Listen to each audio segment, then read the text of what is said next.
Ya, kenang. Aduh.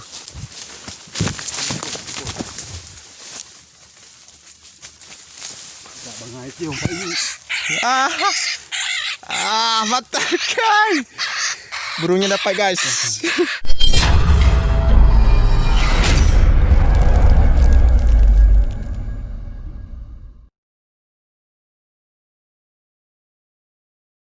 Assalamualaikum warahmatullahi wabarakatuh. Kembali lagi di channel Wali Official. Dan pada kesempatan malam ini kami ingin menangkap burung kepodang emas dengan cara menggunakan lem tikus. Seperti apakah videonya? Tonton video ini sampai habis. Dan jangan lupa tekan tombol subscribe di bawah ya. Oke, let's go.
Kenang. Aduh.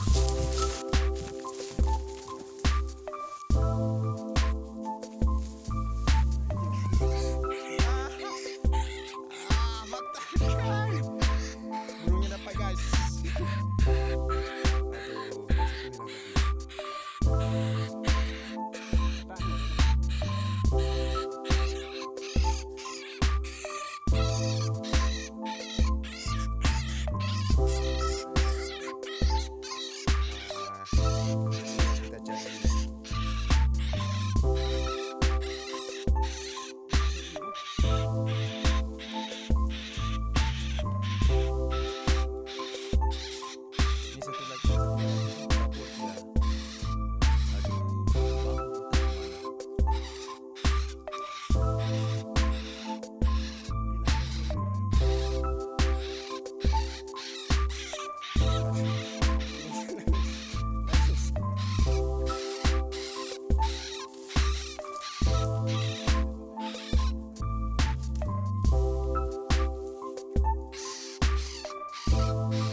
Kenapa Pak? Ya. Hah? Enggak dengar. Buat video ni.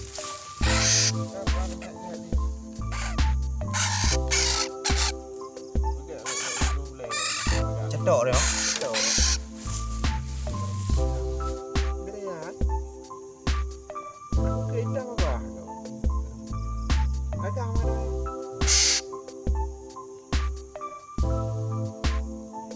Ada ibu dia. Aduh.